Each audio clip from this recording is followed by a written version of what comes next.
for Conservative campaigning because of the support that typically is in that province. But we did see also Andrew Scheer there introducing Pierre Poilievre. Let's listen in. Merci beaucoup. Merci beaucoup, mes amis. Thank you very much, everyone. Change, change, change. This election comes down to one word, and that is change. Changement, changement et changement. Change, change, and change. This is the only word that matters in the 2025 election. We need change. Change so that you can afford food and housing. Change so you're safe on your streets. Change so that we reverse liberal economic weakness and bring home our jobs. Change is what we need now more than ever. After a lost liberal decade of rising costs and crime, we can't afford a fourth liberal term. We need change. Après une décennie perdue de l'inflation, after the lost liberal decade of inflation and economic weakness, we simply cannot afford a fourth liberal mandate. We need change. After the lost liberal decade of soaring costs, of rising crime, an economy that is weaker than any other in the G7, Canadians are asking the simple question: can we really afford to allow Mark Carney to have the fourth term of Justin Trudeau, raising exactly the same taxes, running exactly the same deficits, doubling exactly the same housing costs, with exactly the same Liberal team? Now, yesterday, Mark Carney was caught lying. If he's lying about that, we can be sure he's lying about inflation, lying about Liberal tax increases, lying about the Liberal housing crisis. The reality is that we cannot trust Mark Carney by giving the Liberals a fourth term to boost your cost of living and the crime in your streets. We cannot trust anything he says. In fact, we know that he has plagiarized Justin Trudeau's platform. We now know the Liberals wrote the platform for Trudeau, and Mark Carney simply replaced Trudeau's name with his own. And what is he promising in this platform but to add $130 billion of additional spending above and beyond the deficits that Trudeau had already foreseen? Now, that would mean that if you add up Trudeau's promises and Carney's spending, the Liberals would add $250 billion of new inflationary debt that will drive up your cost of food and housing if they get a fourth term. Listen to these beautiful little children singing songs. Who's that one there, the little one? Daniel. Is it Daniel's birthday? It is. Daniel's birthday. I think Daniel's best birthday present he could get is a new change for a brighter future for our country, eh? What a beautiful story.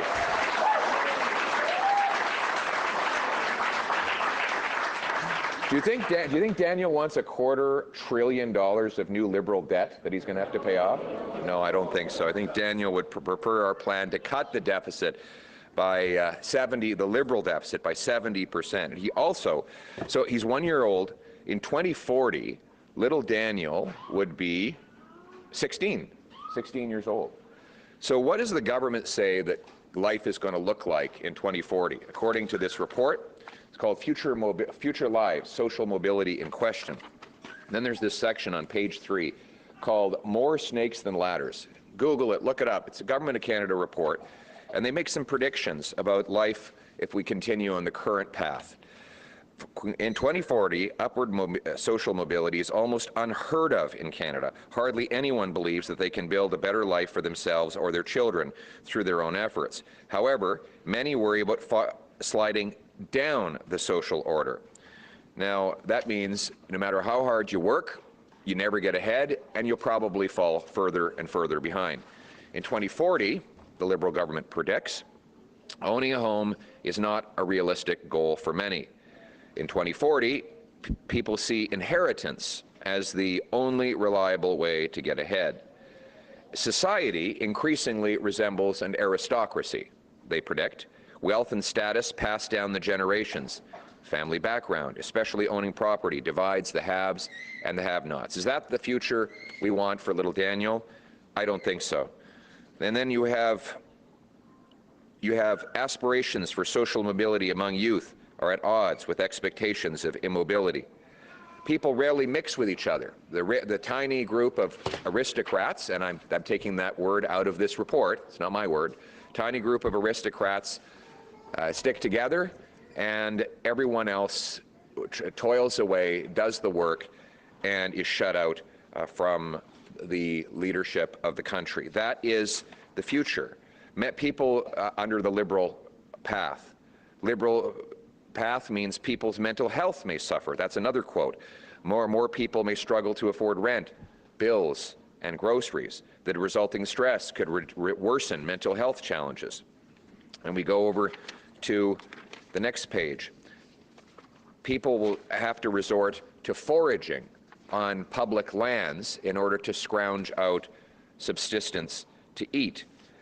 They say that people will have to break rules because they will have to go around regulation for hunting and fishing because they can no longer afford to buy food at grocery stores. Is that really the future that we can afford? Are we really going to let Mark Carney distract from the inflation, crime, rising housing costs that Liberals would continue to deliver simply because he tells lies to make people afraid of change? No, we can't. We have to choose hope over fear. We have to choose change for a brighter future for our families. And change cannot wait. We need a new Conservative government that will get busy on day one. And so I have some good news and bad news. The good news is Canadians can elect a government that will bring change. The bad news for the politicians is your summer vacation is canceled. We are going to keep Parliament open all summer long to pass 3 laws to bring change. 1, the Affordability for a Change Act. 2, the Safe Streets for a Change Act. And 3, the Bring Home Our Jobs for a Change Act. And until these laws are passed, Parliament will not shut down for summer vacation. We need change. Change can't wait, but the politicians' vacations will have to wait.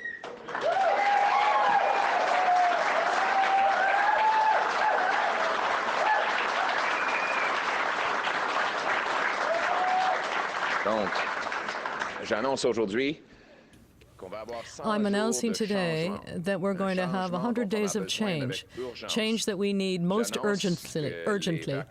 I am announcing that the summer vacation for politicians is cancelled. We will keep Parliament open to pass 3 laws. First, the Affordability for a Change Act, the Safe Streets for a Change Act, and the Bring Home Our Jobs Act.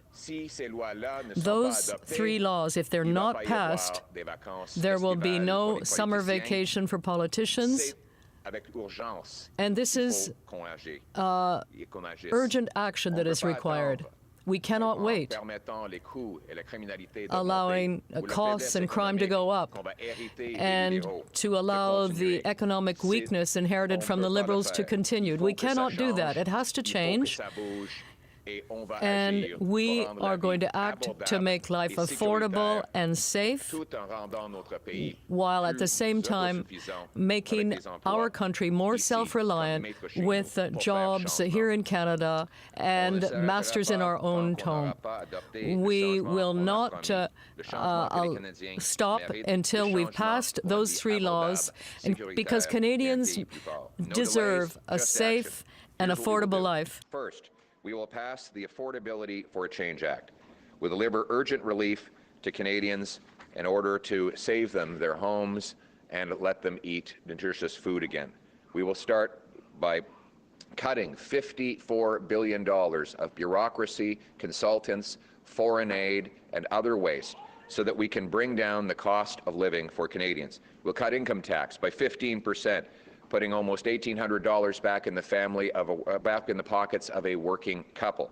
$1,800 means more affordable food, maybe help with a mortgage payment, and relief for those people who are working hard. We will axe the federal sales tax on new homes saving people up to 65 grand, and pay municipalities to cut those development charges.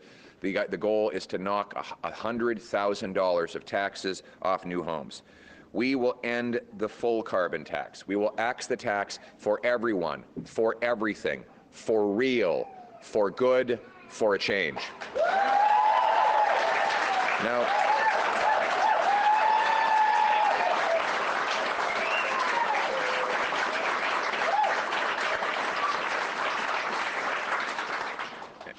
we will also scrap liberal so-called the liberal fuel standard, which is going to drive up gas prices even more. We will axe the carny tax. The carny tax, which seeks to raise the price of a car by $20,000 if it is not electric. Carney has said that he wants to ban gas and diesel-powered vehicles in Canada, and that starts next year with a $20,000 carny tax on every vehicle above a government-set quota that is not electric. Canadians cannot afford to pay a $20,000 carny tax for the. Now, let me ask you this: if you're a farmer near Lloydminster, or Weyburn, or Estevan, can you drive around in an electric vehicle in February? I got an idea. I think we should invite Mark Carney to go on a road trip through the prairies in his Tesla. What do you think? He can take his Tesla. He can give the money to Tesla as he wants to. By the way, his carny tax is a subsidy for Tesla. I find the media hasn't noticed that. They're actually, and this is, it's not my saying this is the government's plan. The auto dealerships are going to have to pay a tax for the crime of selling too many gas and diesel-powered vehicles. And that tax will go in credits to electric vehicle companies to subsidize charging stations. One of the biggest recipients will be Tesla. So while conservatives want to axe the GST on Canadian-made automobiles, Mark Carney wants to bring in a new car tax that will take money from Canadian consumers and give it to Tesla subsidies. We cannot afford a fourth Liberal term of this madness. Letting Canadian seniors, we're also going to pass a law. As part of the Affordability for a Change Act, seniors will be able to enjoy $34,000 of earned income tax-free. We're going to axe the accelerator tax on alcohol and reset the excise duty rates to those in effect before. We will scrap the plastics ban and save Canadians $400 on groceries because we need plastic to preserve our food. We're going to stop Mark Carney from his insane plan to ban plastics and cause food to go bad around 80% faster than it does right now. We cannot afford more expensive food to meet radical, liberal, eco-fanaticism. Our priority is affordable food for Canadians, and all of that will be part of the Affordability for a Change Act.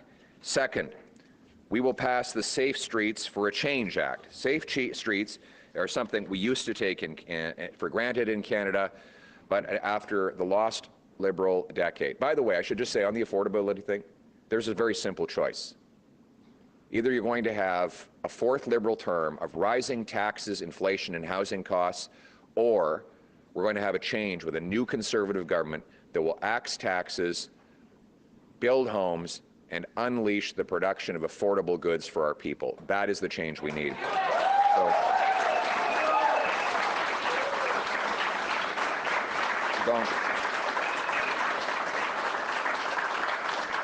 Donc, nous allons adopter une loi pour so we will pass a law. Nous allons adopter la loi qui fait de l'abordabilité pour faire the Affordability for a Change Act, which will cut consultants, bureaucracy, foreign aid, for a savings of $54 billion that we will then use to cut taxes by 15%, allow seniors to earn $34,000 tax-free, remove GST on new homes, and incentivize municipalities to allow more instruction so that people can buy housing. We will remove the GST on Canadian-made vehicles.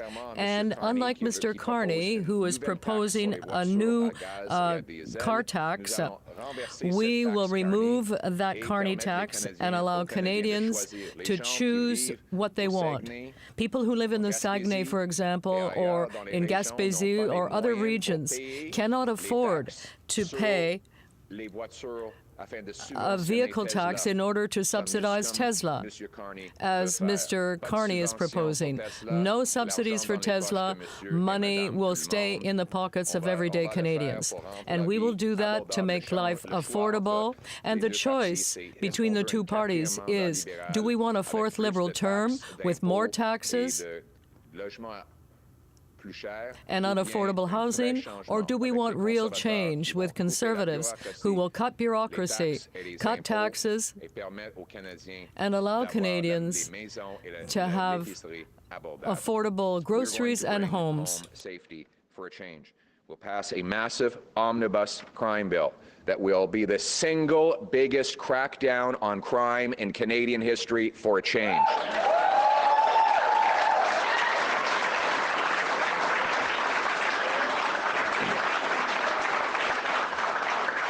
We will repeal the catch-and-release Liberal bail law, C-75, that requires judges release the accused at the earliest opportunity and under the least onerous conditions. Instead, we will bring in jail and not bail. We will get rid of house arrest for serious offenders by repealing the Liberal law C-5, which allows the worst violent offenders, including domestic abusers, sex offenders and others, to do their sentences in their living room. They will go behind bars. We will impose life sentences for fentanyl, human trafficking, and illegal guns to protect our streets and our people. We will pass the 3 strikes and you're out law that requires a mandatory minimum of 10 years behind bars and a maximum of life. They will never get out of prison unless they've finished their 10 years and done so with perfect behavior, clean drug tests, and learning an employable skill so that they can contribute to society when they get out. No more parole for repeat offenders. They will go behind bars, and our people will be safe for a change. We will...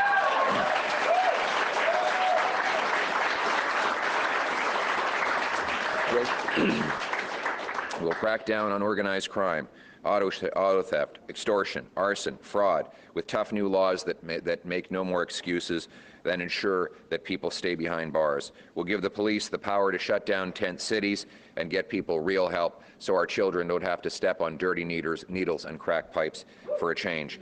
We will create stronger protections against intimate partner violence.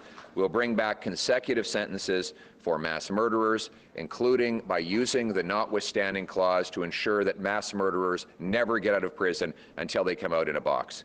That is our plan. We are going to pass it, and we will not give politicians a summer vacation until it is done. Third, and that, by the way, here's the choice. Do you want a 4th Liberal term of turning loose criminals into our streets, opening up our borders to drugs, stolen cars, and guns, or do you want a change with a new Conservative government, a Conservative government that will lock up the criminals, secure our borders, and protect our people? That is the change we need. That is the change I will deliver. Third, we will pass the Bring Home Jobs for a Change Act. After the lost Liberal decade where $500 billion of our investment has left for the South, we've had the worst economic growth in the G7, and all of that happened while Mark Carney was the economic advisor to Justin Trudeau. Mr. Carney agrees with every economic policy that Trudeau passed. Other than a small amount of symbolism and cosmetic surgery, the Liberal Party will continue the exact same destructive, anti-growth, costly Liberal policies that they have for the last lost Liberal decade. We will do exactly the opposite. As part of our 100 days of urgent action, we will pass a bill that repeals the no Development Law C-69. We will reverse the tanker ban. We will launch a Canada First reinvestment tax cut. Zero capital gains tax when you reinvest the proceeds right here in Canada. Bring the money home for a change.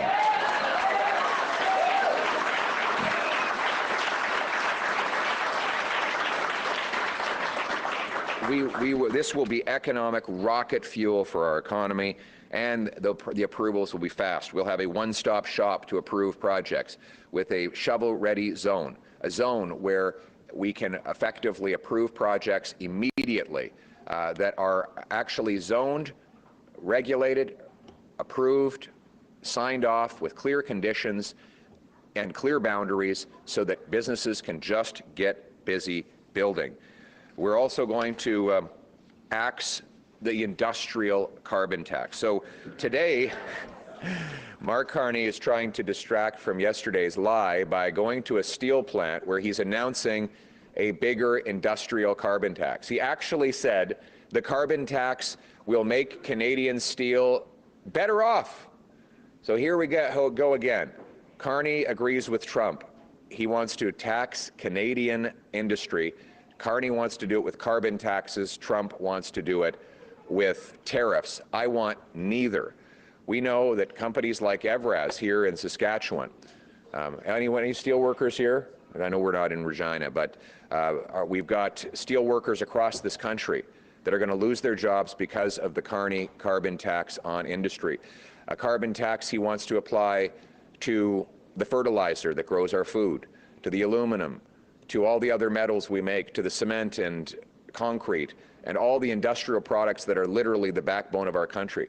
All of the materials that go into building a home will become more expensive because of Carney's industrial carbon tax. You tax the steel, well, all the apartment framing and other inputs are going to be more expensive. The cement that goes into apartment complexes, the manufacturing of other materials will all go up in price, which means the Carney carbon tax will be paid by you. He will drive, this is exactly what the Americans want, by the way. He's going to effectively impose a Canadian tariff on Canadian industry.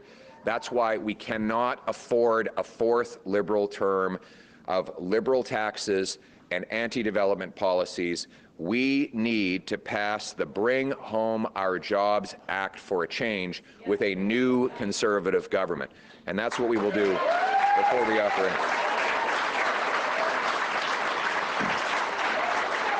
We will obviously call President Trump and tell him that the tariffs are destructive and they should be lifted on day one and a new deal negotiated. But what we will not do is put Canadian taxes, effectively Canadian tariffs, on Canadian industry. That is the exact kind of economic Liberal insanity that got us into this mess over the last 10 years. We will quickly approve major projects like LNG Canada Part 2. To double its production. We will approve pipelines, mines, LNG plants, and we will do it quickly.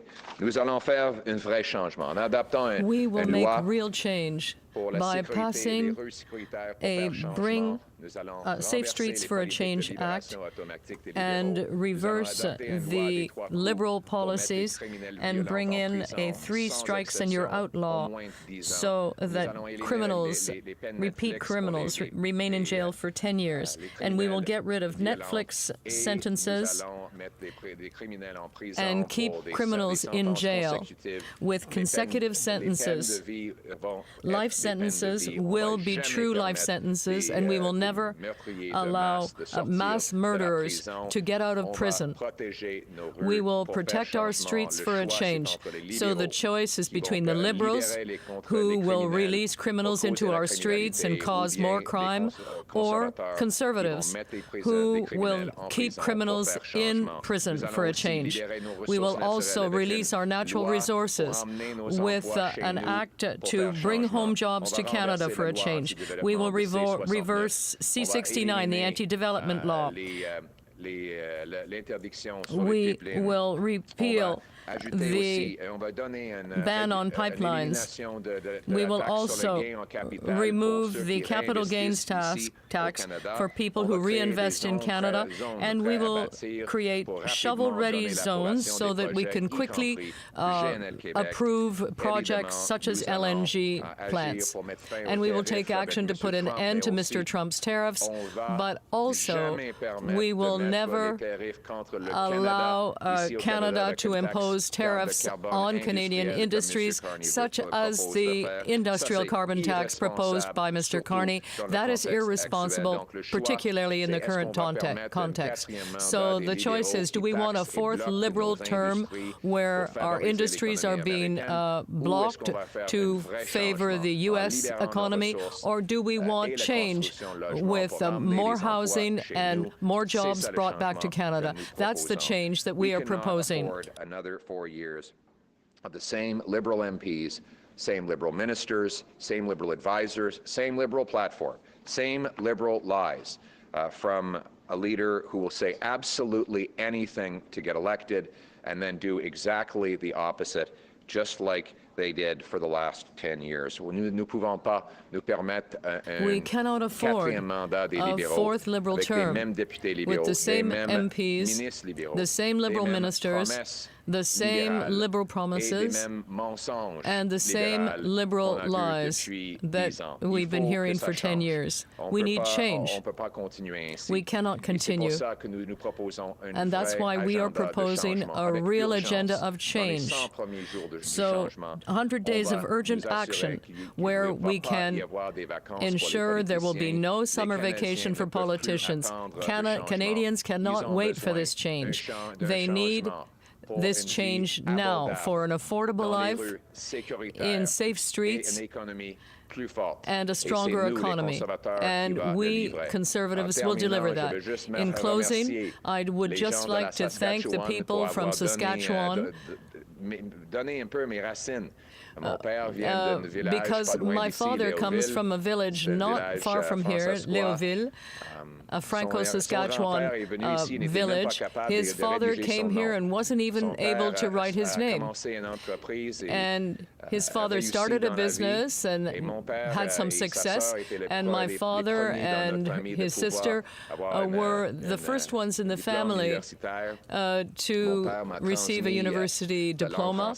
My father passed on the French language to me, but unfortunately I lost it. My French is not perfect, but I'm going back to my Francophone roots these days, and Saskatchewan gave me that beginning. And I'm very, very grateful to this country, and I have great memories whenever I come back here. And I was able to play on family farms here in Saskatchewan.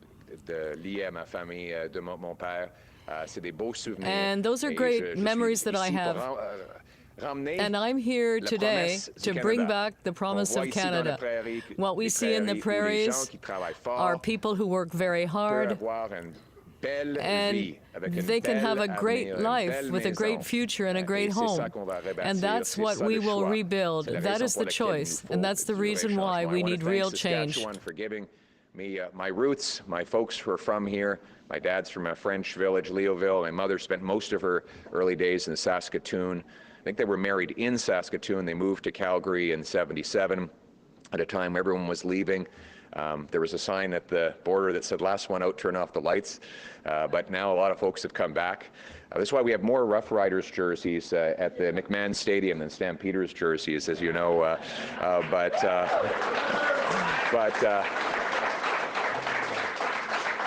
All those wonderful summers coming back to play on our cousins' farms, and I want a country with a big opportunity, as big as the prairie sky, where anyone from anywhere can do anything, where hard work gets you a beautiful life in a nice, affordable home on under a safe street, under our proud flag. That is my purpose in politics, to bring home Canada's promise, but it takes change to do it. And on Monday, we all need to vote for change. Now let's bring it home. Thank you very much.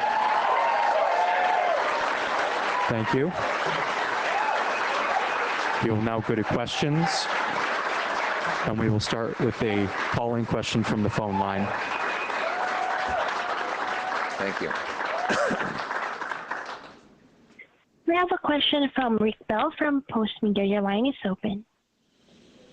Good morning. Calling from Calgary, your hometown. See you there soon, Rick. Yeah, going into this weekend, I've talked to a lot of people in the last few weeks, and there's a lot of anxiety in the West, and especially in Alberta and Saskatchewan. There's a real fear, and it is a fear. We could face more years of the same from Ottawa. And this is important. For many people out here, this is simply unacceptable. More years of the Liberals.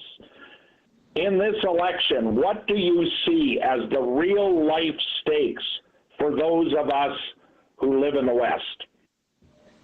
Well, everything is at stake. This election is about change. Either we're going to have a fourth Liberal term of skyrocketing costs and crime, where you can't afford a home and the government shuts down our key industries, weakening us against threats from abroad.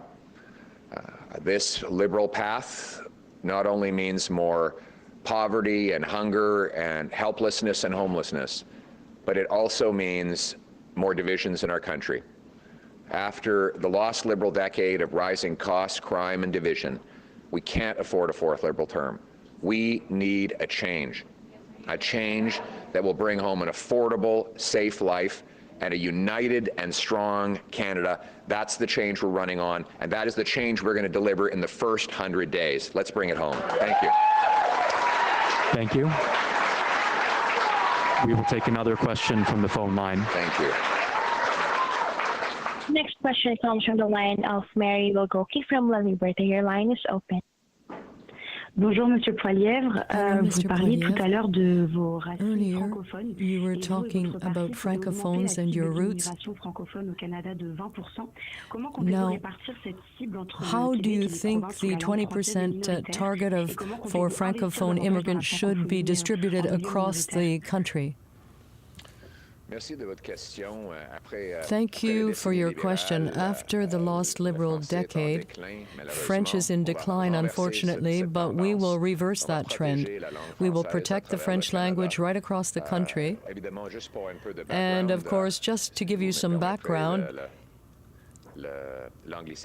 if you don't mind that Anglicism, the Conservative Party supported amendments to the Official Languages Act to strengthen French across the country, including in Quebec. At the same time, I think we have to go further than that, and that's why Conservatives are intending to increase the percentage of immigrants that come into Canada and speak French. We have two priorities. Of course, we want Quebec to have access to francophone immigrants that can contribute to the Quebec economy. And at the same time, elsewhere in Canada, there are minority communities that need to strengthen their population. So we intend to work with Acadian and Franco-Saskatchewan organizations to try and develop solutions so that francophone immigrants can be more easily integrated there and strengthen the French fact here in Canada. And we have an advantage in attracting these people because we have wonderful, welcoming communities across the country that want to see more francophones come to Canada. At the same time, and I'm not just talking about language, I'm talking about the immigration system here. It is broken after 10 years of the Liberals. It's out of control. The Liberals allowed 1.3 million people every year to come into Canada. And unfortunately, that doesn't work. Quebec is at the rupture point. That's why Poilievre will make a change. We will repair the damage to the immigration system, and we will give more power to Quebec over temporary immigration to ensure that the population never exceeds what is available with respect to jobs and housing, and also to ensure that people who come into Canada can be Francisized. So in terms of immigration, do we want to give the Liberals another period for out-of-control immigration with the same Liberal policies and the Century Initiative of 100 million Canadians? Or do we want a new Conservative government that will fix the immigration system,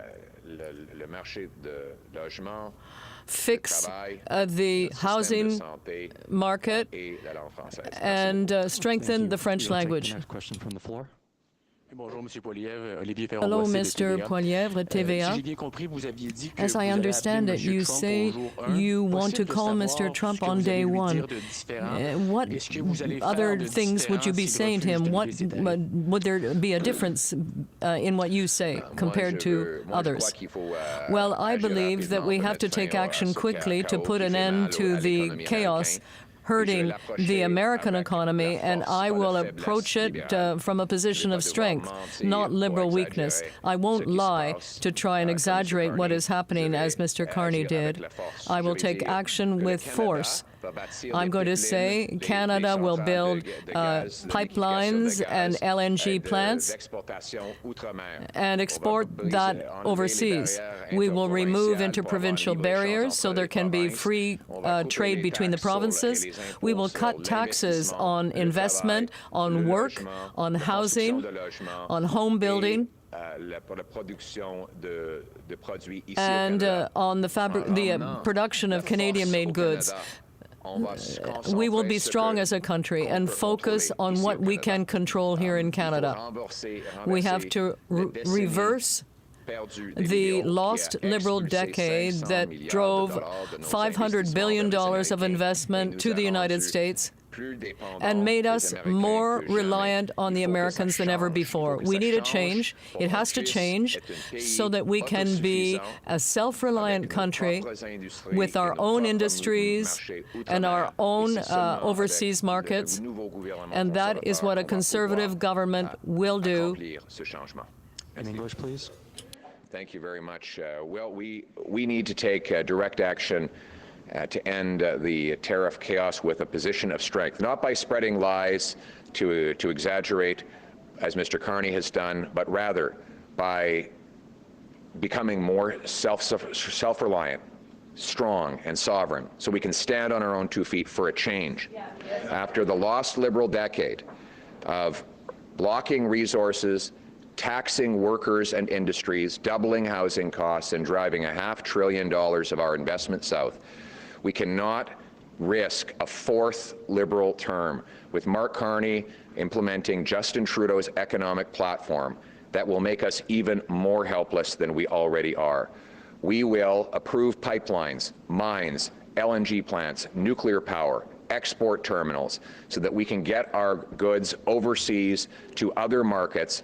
That is how we will change things. Change so you can afford housing and food. Change so you're safe on your streets. Change so that we can sell our goods to the rest of the world, stand on our own 2 feet, and be a sovereign, self-reliant country.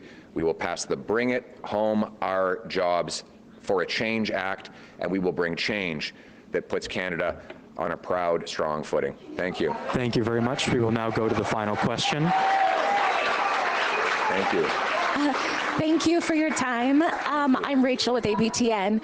So my question is, you introduced the 3 strikes rule, the Safe Streets rule. So famously, people love this. You spoke about a wonderful program where there's rehabilitation. Yes. The only pushback that I've heard from this is that with an overcrowding in our prison systems already, whether that's provincial or federal, where are these extra people going to go? Or are we kind of hoping that the prisoners who are in the system right now are serving longer sentences and having that chance for rehabilitation?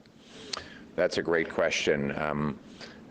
So there are a lot of prisons that are under there are vacancies in a lot of our prisons right now because of soft liberal laws allow the most rampant offenders to go free. Even those who should be there are not there now.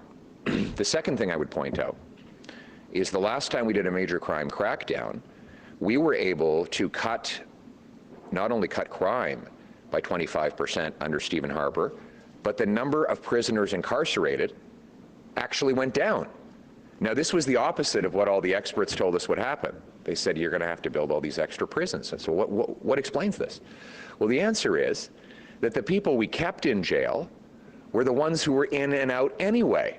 We basically have to reserve a room for them now because we know they're going to be back within a few days. It's like the Hotel California. They check out, but they never really leave. And so the question is, what benefit is there to society of having a revolving door that allows the same offenders to come in and out, in and out, in and out?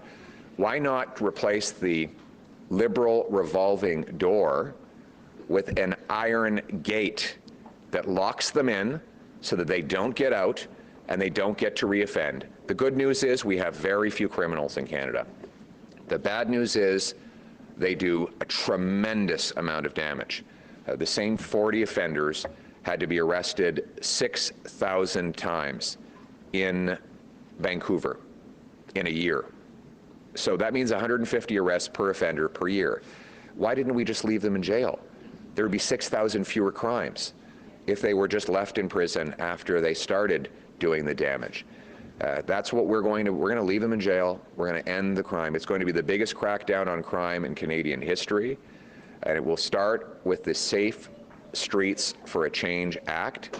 There will be no summer holiday until that law is passed for the politicians. And I will say this, the choice in this election is after a lost Liberal decade of rising costs and crime, are we going to give them a fourth Liberal term? Or is it time for a change, to lock up the criminals and put law-abiding Canadians first? That's the change we need. Thank you very much. Thank you, everyone. That concludes today's press conference. Okay, we have been listening in to Pierre Poilievre, who was speaking at a campaign rally in Saskatoon.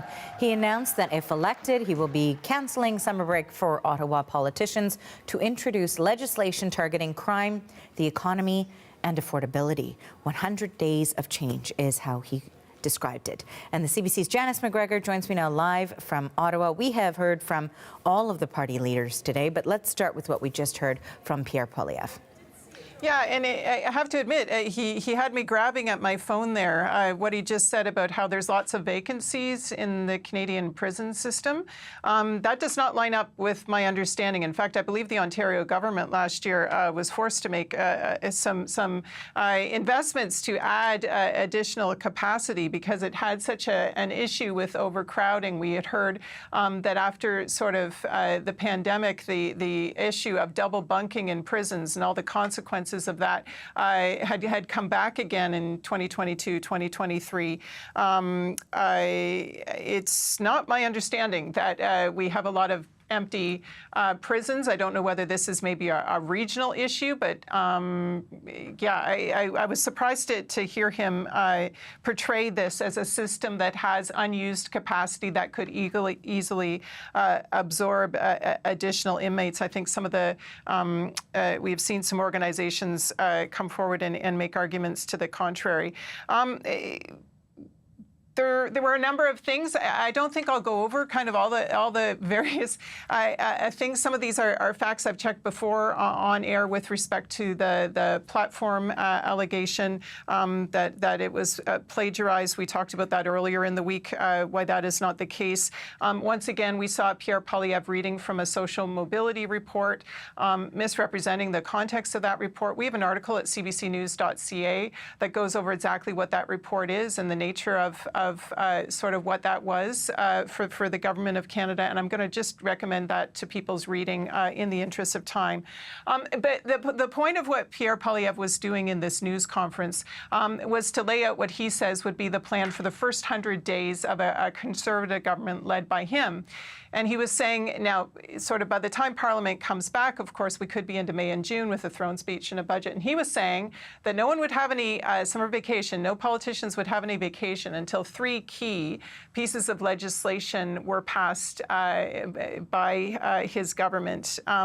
He sort of gave them names, all of them ending in "for a change," one having to do with affordability, one having to do with crime issues, and one having to do with sort of various supports for key strategic industries in Canada. And then he kind of went through what each of those different legislation would include. It was essentially a repackaging of a number of platform announcements that we have seen him return to or even unveil kind of very late in this election campaign to differentiate his government's policies from the Liberal government's.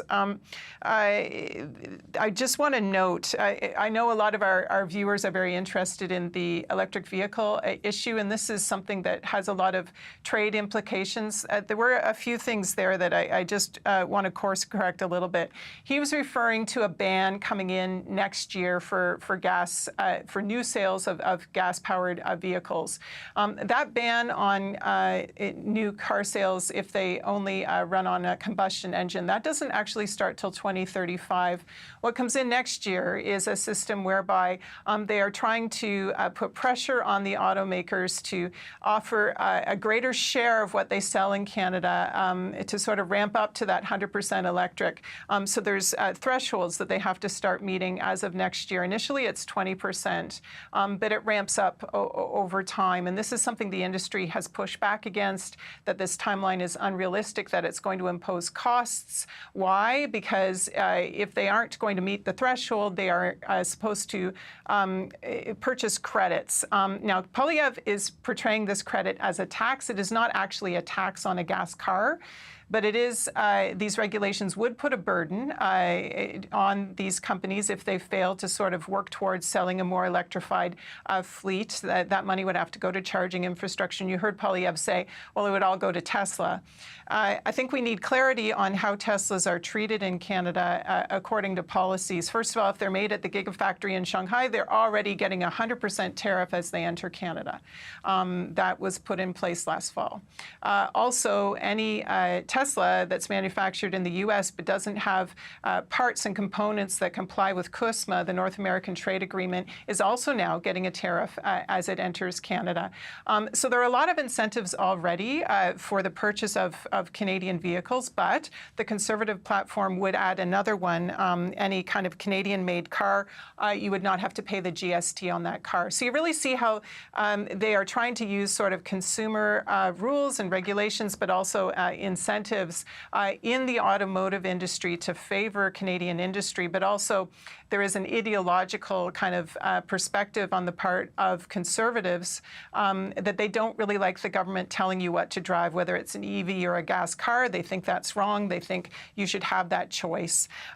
So just a little bit of clarity there, because I know that these are platform issues that a lot of people feel keenly in terms of their pocketbooks, and we need to sort of be clear on kind of what the facts are at this moment. I know it's complicated with the trade war on, and taking these platforms and adding yet more kind of complications and wrinkles onto it.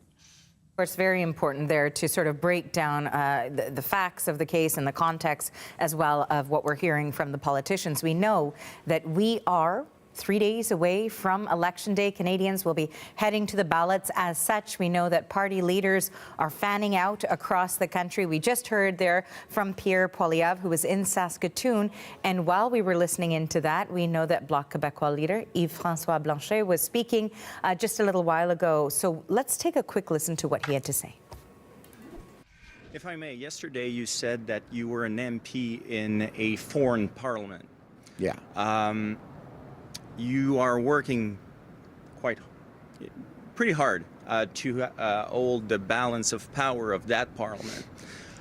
Isn't it this the definition of foreign interference?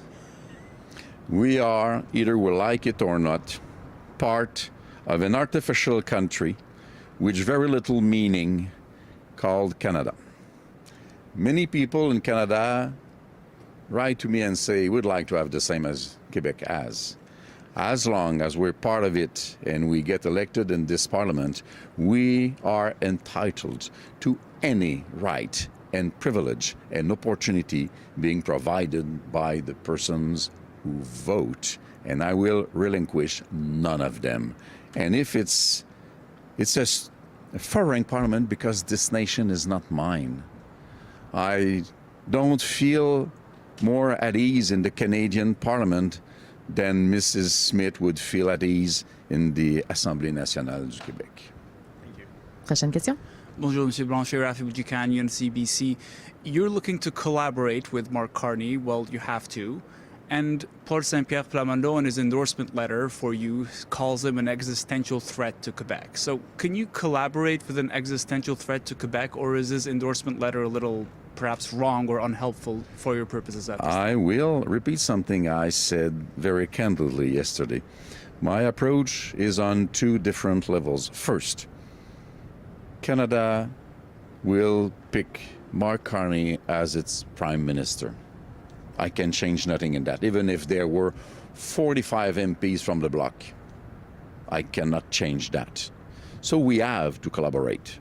He is a different person from Mr. Trudeau, though the people around him are exactly the same.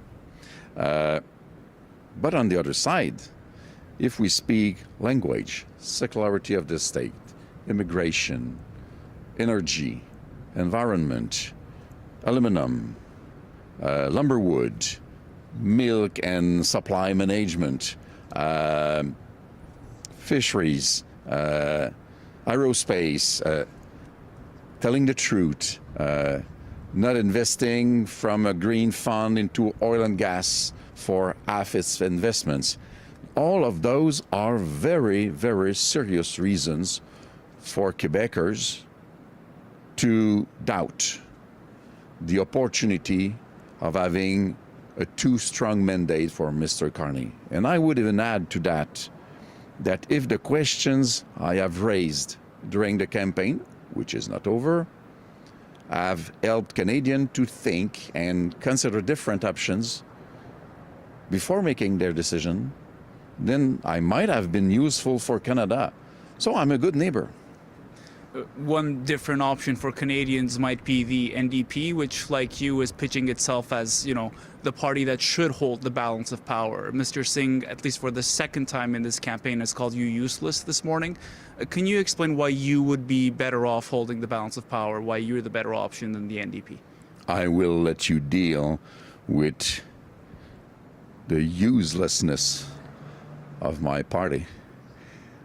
And if I were Mr. Singh, I would do anything not to be compared with the Bloc Québécois at present time. So he may say whatever he wants. I don't really care. Okay. So that was the leader of the Bloc Québécois, Yves-François Blanchet, speaking earlier today in Quebec. He was speaking at the same time as the Conservative Party leader, and so, of course, we wanted to bring our viewers his remarks, too. I mean, Janice, it kind of feels like the gloves are coming off in this last weekend. Yeah, we've got a race within a race happening here, right? That final question in the war of words between the NDP and the Bloc, just so everyone understands the context here. I don't know if we're going to have a majority or a minority government on Monday. But hypothetically speaking, if it was a minority, then you get into a situation, well, who holds the balance of power? Who would work with who in terms of getting what they want? If you are the Bloc or the NDP, that's a very important kind of question for you. And your sell to the voters is based on sort of your ability to deliver that, to sort of say, okay, I know I'm not going to win, but I could be influential in this parliament. Give me a big caucus so I can be influential in this parliament. And Jagmeet Singh, his point about the Bloc being useless, and you didn't see that comment because you were talking about the story from London, but he was saying that basically because in the previous parliament, the NDP worked with the minority Liberal government and he can Singh lists off easily all the things that New Democrats claim that they delivered and accomplished. So let us do more of that. That is their sell. For the Bloc right now, they are trying to make the case that if it is a Liberal government, and Blanchet has said, look, he doesn't think that it will be a Conservative one, that Carney cannot be trusted. And to say to voters who, because of the Trump threat, were leaving the Bloc, going over out of fear of being absorbed by the Americans like a 51st state, going over, at least temporarily, being prepared to support Liberals in this time of crisis, saying, no, no, no, come home, come home. You should not do that. I can represent your interests. I am the one who should have power in this Parliament. I need a big caucus to fight for all those things you heard Blanchet list there, and to put pressure on the Liberals on Quebec's behalf, which brings us to that question that Rafi, our colleague, asked about, which is a letter from the Parti Québécois just in the last 24 hours, where Carney is called an existential threat to Quebec. And then the question to Blanchet, who has sort of suggested that he could maybe do business with Carney. They could sort of find a way to negotiate for the economic interest of Quebec under these current circumstances, put aside maybe the sovereignty fight for a bit. Remember, there's going to be an election in Quebec in the fairly short future, and not to prejudge how that will turn out on the sovereignty federalist front. But sort of, if Blanchet is doing that, is he somehow disloyal to the independence cause? And you saw how Blanchet dealt with that. All the way back to the beginning of that answer, though, the words about Canada being an artificial country, this nation is not mine, those are going to be jarring for English Canadians outside of Quebec, I think, at a time when we have seen a lot of rallying around the flag.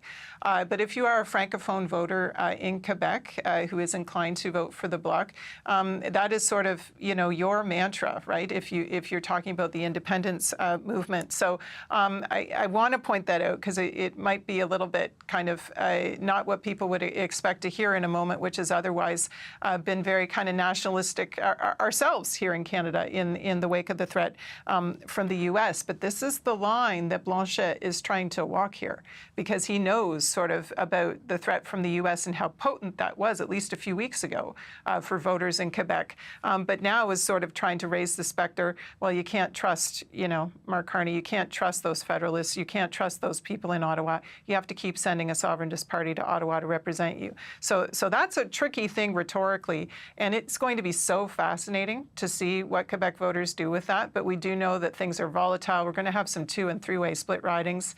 It's going to be really something. And of course, we'll have coverage of all of that. But also, we want to finally bring our viewers, because all of the major party leaders have spoken, or at least the Green Party will speak later today. But we know certainly that we also heard from the Liberal Party leader. We've talked about what we heard from Jagmeet Singh, Pierre Poilievre, and also Yves-François Blanchet. Let's talk about what we heard from Mark Carney. Yeah, just quickly, starting his day in Sault Ste. Marie, a riding that, speaking of 3-way splits, has sort of had close ones, and the Liberals kind of barely elected, last time by like 300 votes, I think, but also home to a steel industry that understands all too well the acute threat right now in the middle of this trade war. And so Mark Carney choosing to make some of his closing arguments there in the beginning of a day where he is going to be touring a lot of, things in the manufacturing heartland of this country in southwestern Ontario. So here is Mark Carney speaking earlier this morning in Sault Ste. Marie. Unlike Pierre Poilievre, I've managed budgets before. I've managed economies before. I've managed crises before. This is a time for experience, not experiments. And as I have been clear from the start, America wants our land, our resources, our water, our country, and we will fight them. One thing I noticed about the way they have migrated sort of Mark Carney's stump sheets right now is that it now includes a section where he says to people, no matter how you voted before, I'm asking for your vote now for positive reasons. He is saying to people, I need a strong hand. Next week, as early as next week, I could be sitting down across from Donald Trump. The bigger the mandate I have, the stronger the mandate I have. He doesn't use the word majority government, but certainly the more overwhelming the support for me, the more overwhelming I can say Canada is behind me in this negotiation with Washington. That is his closing argument, and we will see how that goes on Monday. Thanks for this, Janice. That is the CBC's Janice McGregor in Ottawa. And of course, CBC has you covered on election night. Our chief political correspondent, Rosemary Barton will be hosting. Join us for minute-by-minute updates as the polls close across the country. It all begins at 6:30 p.m. Eastern, 3:30 Pacific, and you can catch it wherever you watch CBC News. Well, there is a big development in the sexual assault case against 5 former World Junior hockey players. We can now report the judge has declared a mistrial. The CBC's Katie Nicholson is at the courthouse in London, Ontario, with all of the details. Yeah, so this mistrial was declared just this morning. Basically, the jury was brought in and the judge said this was her ruling and she dismissed them. What happened was this trial had originally started on Wednesday. A matter arose over the lunch break that pretty much put a pause on proceedings. Basically, the jury was absent while lawyers and the judge discussed a